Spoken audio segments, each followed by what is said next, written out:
And I see his biggest fan is right here in the audience.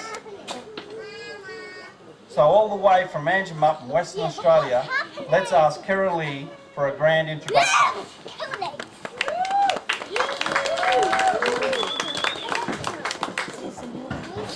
He's bottle of fun, he's legend in his own lunchtime, he's my superhero, he's the NosBoss!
That's a pretty impressive entrance, Mr. NosBoss.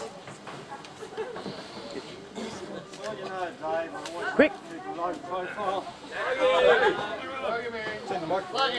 Is the microphone on? There we go. Just use that one. Just use it, don't matter.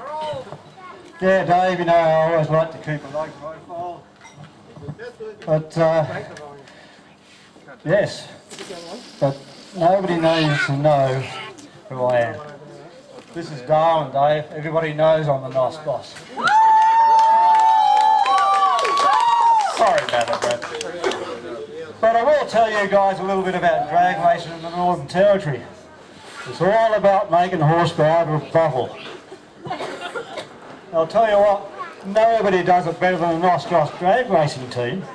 The quickest, meanest, fastest, nitrous-powered bike ever to run down that Hidden Valley quarter mile. Now, you're probably wondering why they would pick a rider like me. Let me tell you, I am damn good at the job. In fact, Michael, help.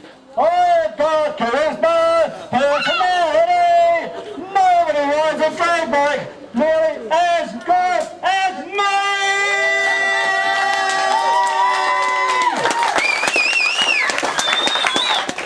And I'm a very good singer. But being a rather modest man, I will admit to having some help with this. Now, I'm going to have to thank a few people. And I suppose the first guy I'm going to have to thank is the team owner, Brad. Now, we all know how hard he works in the workshop and all that sort of stuff. But when it comes to riding, he really needed a guy like me to help him out. But all things equal, he works pretty hard, but he always seemed to have a problem, you know. He'd get the bike going like a rocket one week, the next time you get on it, you didn't know whether you're going to ride a bullet or a bomb, you know. He'd get the thing running perfectly. Then for some reason or other, you take it back to the workshop, pull it apart, change everything around, you didn't know what was going to happen. And this went on for a number of years, and we finally worked out what the problem was. He actually had quite a rare but serious medical condition, commonly known as CFS, which for you laymen is chronic fiddler's syndrome.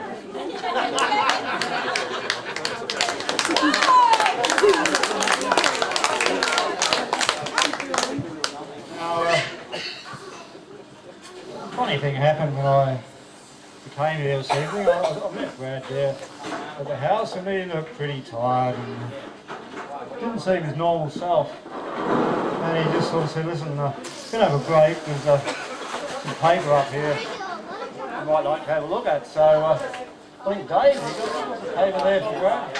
Yeah, that one there, I think it was Dave. Okay, Brad obviously asked me to thank a few people in his behalf, so let's have a look here. Now, Brad's career goes right back to 1989, and he had this crazy dream of building something weird and wonderful which nobody else had done before. He had some success, a little bit here, a little bit there, and anyway, it all goes back to his dream, and he couldn't make this dream happen unless he had a venue to build this machine. Just so happened he worked for Steelcon at the time, who had a little bit of an aircraft building business on the side called Aerotech. Now, to the generosity of the management of Aerotech, Nobby Barch and his lovely wife Gina, he was able to start on his dream.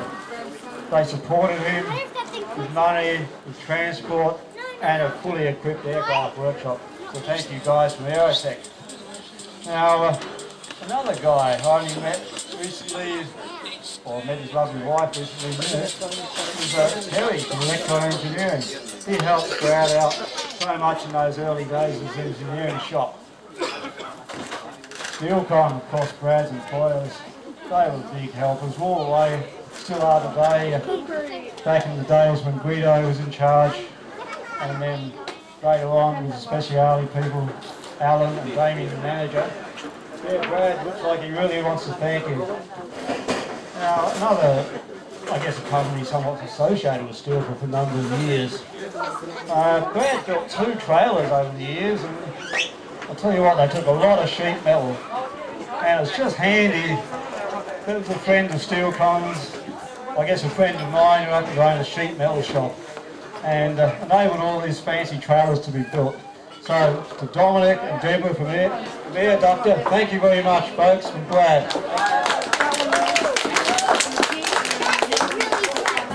Now, the sport of drag racing, I might get all the accolades because I'm the guy out there, I'm the hero, but it's a team effort. And Brad's put together some pretty good teams over the years, some pretty good people, and you go right back to 1989 when the dream started. And we've got some of these guys here today.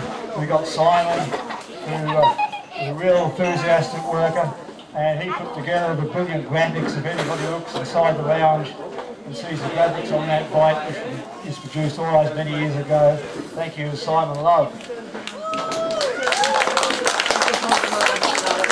Now, if anybody looks under that bike there, they'll see some pretty complex electronics. But back in the early days, we had to start somewhere, and we just happened to have a telecom technician at the time by the name of Rex Hales, who put together the first electronic outfit. Thank you very much, Rex.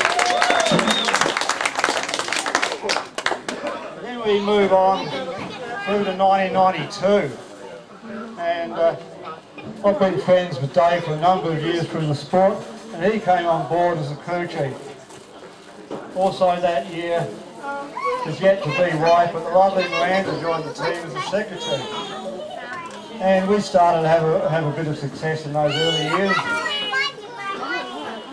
Then later in 92, we had a very interesting character join the team. A lovely lady, full of fun, and she was very, very enthusiastic in the workshop. She'd come in, work at night, help me out in the workshop. But she had, for a lady, a little bit of heavy hand when it came to building engines. And one particular night we had to rebuild the engine 3 times because 32 bolts in the crankcase, and every time we got to the last bolt it would snap. We'd have to pull the engine apart, rebuild it, get to the last bolt, and it would snap. By the time we got the engine together for the 3rd and final time, it was way past midnight. So she became affectionately known as Sally the Midnight Bolt Snapper. Thank you, Sally.